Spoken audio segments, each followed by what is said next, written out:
Okay, in this video I'm demonstrating Ferry Island Modular 4Cs, a quite versatile wavetable oscillator, 4-dimensional, and I had the occasion to do a little interview with the makers of it from an island in Finland, and Justin and Aurelie talk with me about the module, and Justin explains some details. So I recorded a part of this and I put it into the second part of the video.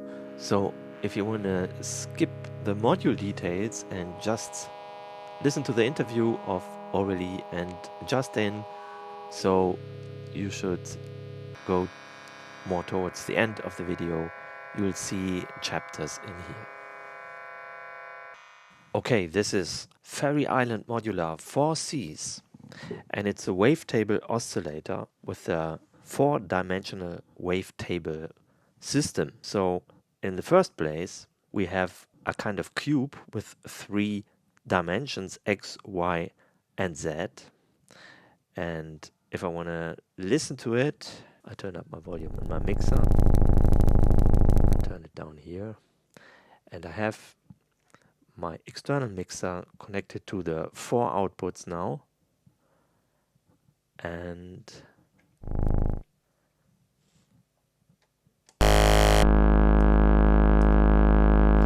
so basically this is the first output. I can change the banks here,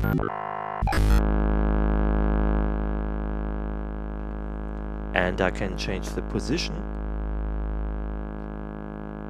X, Y, Z, and I can also change the position spread. So the position spread is coming out of the outputs 2, 3 and 4, which I have panned here, and I'm now tuning it a little bit, and now I'm turning the volume down here, listening to one spread parameter, the second one, and the third one. And they can also be modulated via CV, but I also have another spread mode. And this spread mode is determining the frequency difference that we have heard before. And we are now using typical overtones. So we get a major chord or subharmonics. And they come out of these different outputs, as you can see here, and of course it makes sense to pan them differently, so you hear the effect.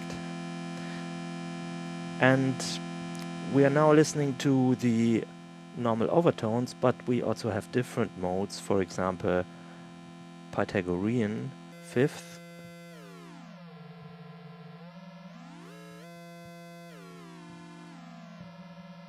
or some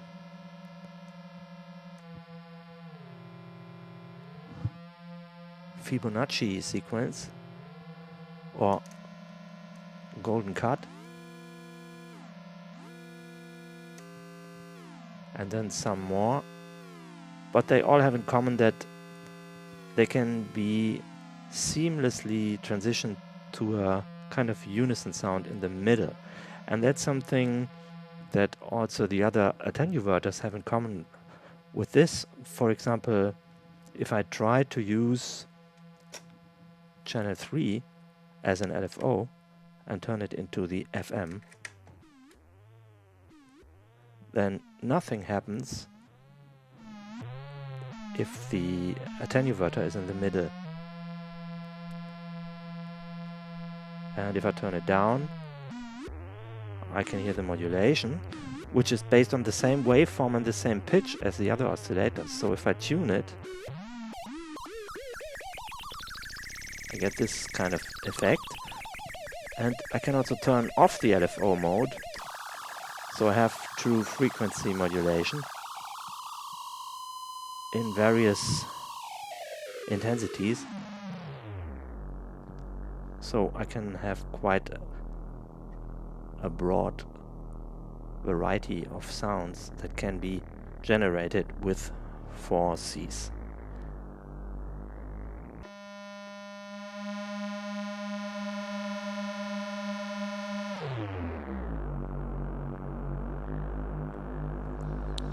So what's also interesting is that there is a smooth mode. So I'm now turning down the outputs 2, 3 and 4. So we hear only the position change and not the spread change. Spread change can be heard now, but I can hear this, and it's a basic wave table bank. I go to a different one.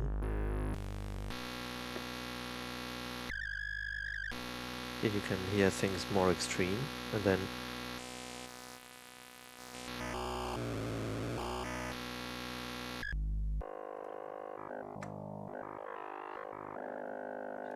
you can hear it's kind of stepped, but if you turn on smooth, you have a smooth transition. And that's something which 4Cs is really good for smooth, subtly changing sounds that can be used for drones, for example, especially if you turn down the pitch and then use a filter afterwards. You may have some sharp sounds in between, but it's not as sharp as you may know it from Serum or typical software synths. Now, and that's also because there's no folding or bending. It's more like move the position with X, Y, Z and then spread the whole cube, so there are more positions to them. So now I'm adding outs 2, 3 and 4. Sorry, 3 is not added because I used it as an LFO before. And now changing this and this brings movements, and of course if you move them all together, you can quite get a lot of movement. And then remember, additionally, you can move this. So obviously the whole 4 Seasons thing is about movement and drones and stereo sounds. So that's just a very quick introduction to it, showing what it's capable of. I add a little more sounds by changing the bank.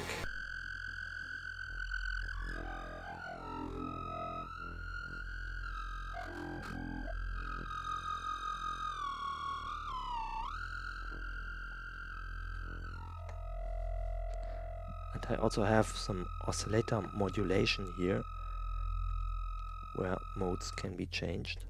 So this sounds quite different then.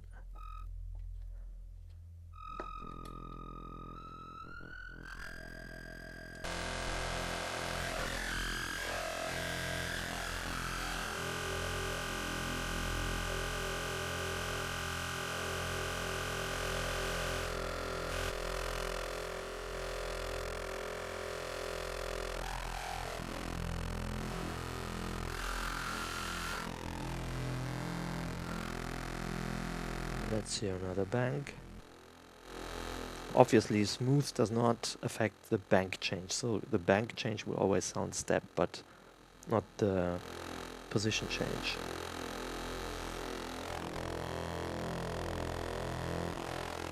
And of course it's also interesting to adjust the spread and at the same time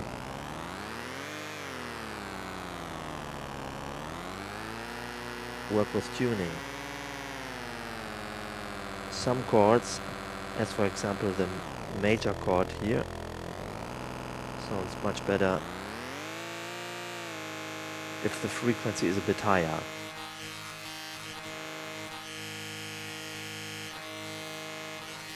So you may be reminded to some PPG sounds or something like that, electronic sounds. Let's switch to another bank. But as said, it's not as harsh, maybe.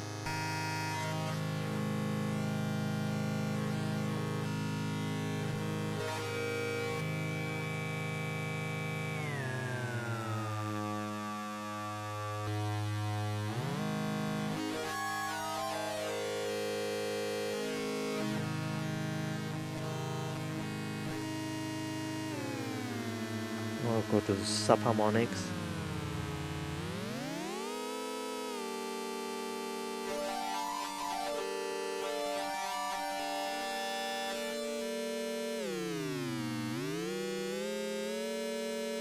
Here I have fine tuning. And if I found a tuning that I really like, I may lock it.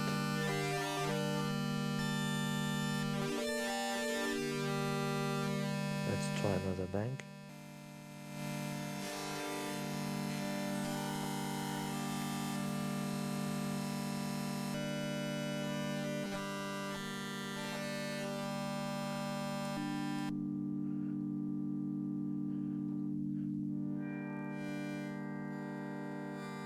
And another oscillator mod setting.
You can also load your own wave tables by using this micro SD card.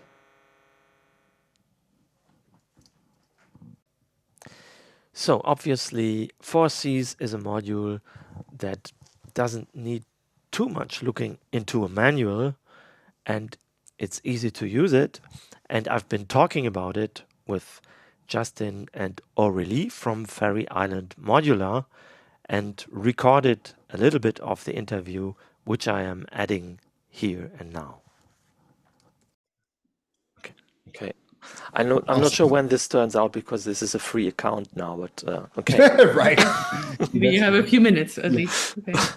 Yeah. No, Yeah. but I mean, it's like, because I think somebody made the point, somebody said like, well, if you're going to spend 500 euros on a module, you should be willing to put in the time to learn that module. And I think that that's totally fair, but you don't have just one module in your rack. You have a whole bunch of modules in your rack. And if every single one of them is like super complicated and if I get a few minutes after our son goes to bed to play, I don't want to be like, oh, well, crap, how do I do that? And then I have to get the menu or get the manual and it totally kills my creative flow. I want to just be able to put my hands on it and jam and find my sounds, Tell me about it.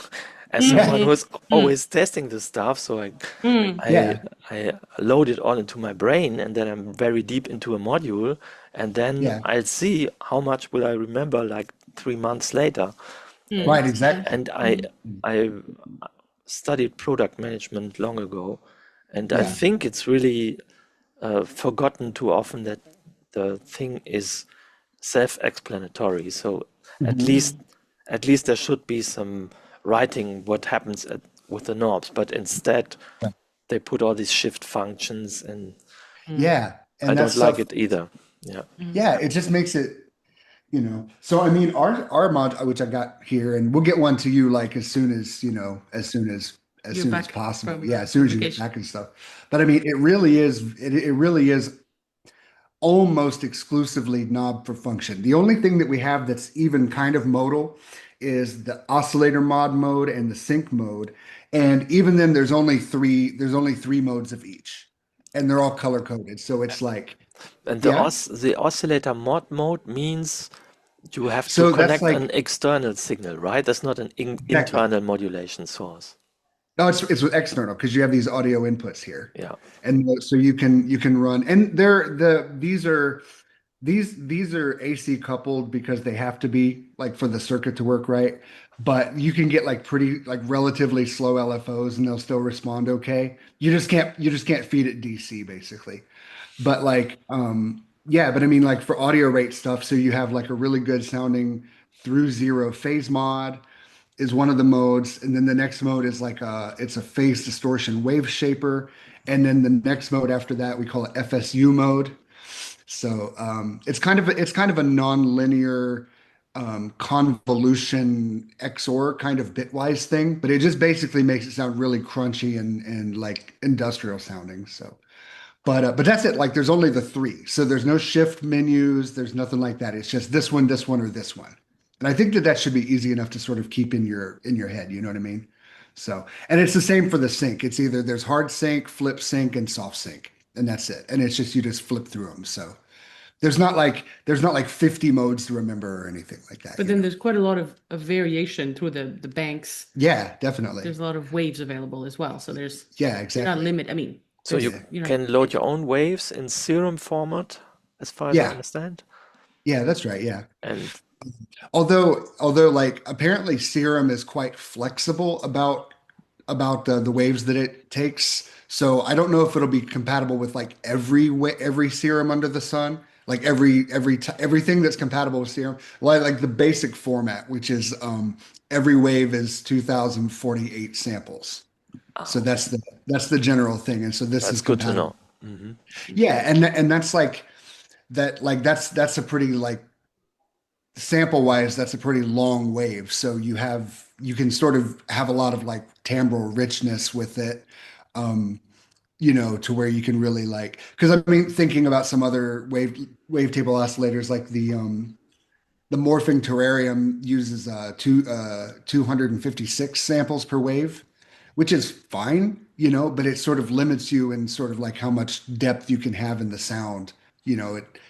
It so kind you of wanted to have more. Yeah, Lift it up a it little kind bit. of thins out pretty quickly and gets into aliasing and stuff. And this does alias if you turn it really, really high, but Yeah. like other than that, the aliasing is very minimal. So I would be curious to know also like how much people are going to use the waves that we provide yeah, versus, maybe some more advanced users might want to bring their own. yeah, Um, but yeah. I think the general consensus is that everybody wants to load their own waves and nobody actually does it.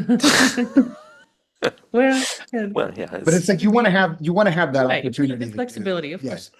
Yeah, yeah. And Well, Heiner might do it here, but yeah, yeah. maybe Well, not which would be no, every no. single. I'm the Yeah, same. I yeah. it's like when you write about it, you have to list it. Of course, it helps selling, but yeah, Mhm. it's who true. actually has the time to really Mm. do it? Because most times things are not that easy to do. You need Right, the exact exactly. specifications, you need the exact right format, and you just Mhm. want to make music. You just don't want to do the configuring the whole time. Exactly. So Well, And we it's know really you've gone into important that things are creating the waves. clearly Yeah. described. For Mm. example, yeah. I just reviewed a Tubu Tech thing, Oh, yeah. and they have 8-bit 24 kilohertz samples, and Okay. you can have 12 samples, and in total they can be 2.7 seconds long. Okay. Mm. Yeah. And in Okay. order to get this, they provide a web-based tool Yeah. to Okay. convert it. So, well, I haven't done it yet, but Yeah. looks promising. Yeah, and I think that that's kind of, and we're going to probably try to do a similar thing to where it's like you can. And one idea that I've had, which I don't know, I mean, it's not secret or anything, but I don't know if you'd write about it because I haven't implemented it yet. But like, and I don't know how you feel about this AI stuff, but what I think would be really neat is if you could leverage this AI stuff to where somebody could have a web tool and say, I would like waves that sound like blah blah blah, like, or I'd like waves that are based on DX7 style FM, or I would like waves that sound industrial and metallic, and then it'll just generate those waves for you, and you can load them straight on your card, Mhm. you know, and that way you don't have to know anything technical. You just say what you want, and then whether or not it actually produces what you need is a different story, but like it'll give you a jumping off point, Well, you know. we're getting close to this with like tools like Synthland, Oh this yeah. Swedish guy. Oh Basically, yeah. that's what you do there. You play a sound and tell it to make something that sounds similar, but Yeah. Okay. Okay. it's Okay. not a short wave. It's just a synth setting. Yeah. Okay. Okay. Yeah, that's kind of cool.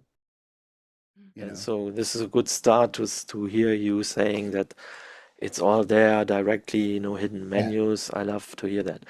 And you Yeah. said you have the four outputs or something like this. Yeah. Yeah. So you see, like here on these are the four outputs, and they're always going to be frequency related and then timbrally related. So because we have these two types of spread. So, and stop me if you gathered all this from the manual, but basically, like you have the spread knob here, and that's basically how much spread you have frequency wise. So if I put it basically at noon, all four of these outputs are going to be more or less unison, as close as you can dial it in. There usually be a little bit of detune or whatever, which is nice for stacking unison sounds and big basses and things. If you run all four into a mixer and dial it up, and I'll try to hold it steady. Yeah, Sorry. yeah, I Um, saw that in the Sonic State video. So you have the different spread modes and the yeah, spread that's right. knob, but then you have additional X, Y, Z spread, right? Yeah, and that's basically if you imagine the waves are kind of arranged in a three-dimensional array, so as a cube, right? And then your regular X, Y, and Z, that's the base position for your wave within that cube.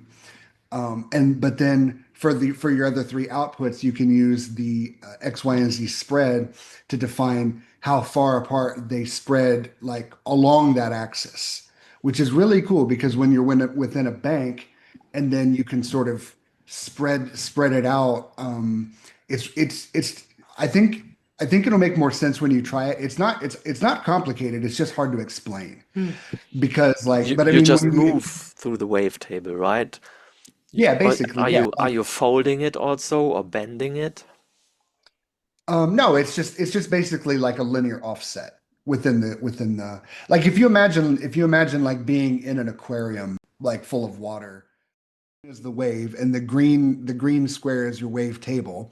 So imagine that you had seven other wave tables next to it, and then a whole row of those seven, like eight tall, as like a wall of those. You just have this multidimensionality that allows you a lot of flexibility on just a ton of timbral flexibility.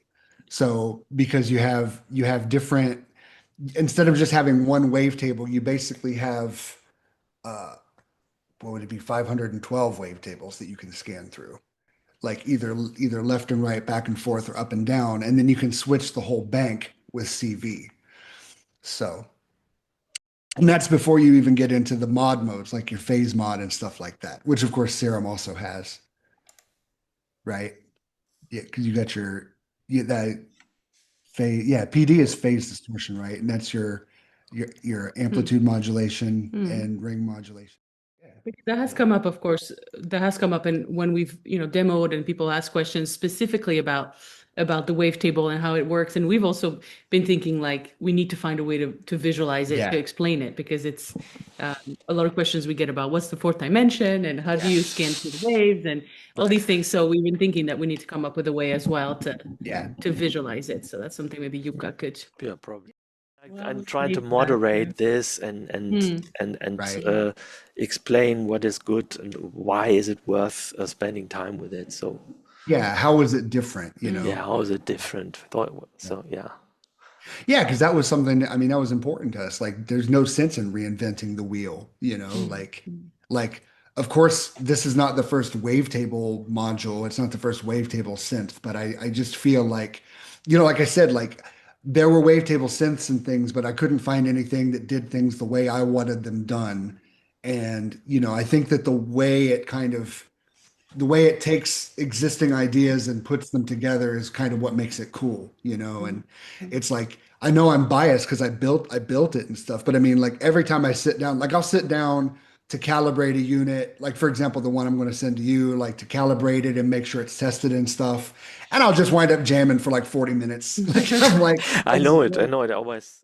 Well, but it has helped me understand once I've actually got involved in the business, I gotta yeah, say, because I mean, Justin worked on this for a few years, really. yeah, You know, because you had to start from nothing. Like you didn't know, electrical yeah, engineering, you didn't know, I mean, specifically the digital signal processing, you had to start from basically a user to a maker or a yeah, creator. That was a bit of a jump. So you've worked on this for a few years right. and then we got to a place where, we got some good feedback and we're like, okay, are we really gonna take this forward or, Right. is this gonna Yeah, be, but are we you're gonna do supporting more it, of so it? he couldn't do it Yeah. without you, probably, without you supporting this. No, that's definitely true. I mean, I was just thinking just today, like, because as an engineer, I get bored. Like I'm like, I built the thing. I want to build something else now, you know, and Yeah, it's like great, but it's not on store shelves. And so she's Yeah, like, that's my job. you know, taking Yeah. it the next mile, you know. Mm. So which is But but it'll be really like exciting to see it like actually show up on, yeah, you know, to see your article and see it on Schneider's Laden and things like and see that. what And people are doing with it. you know.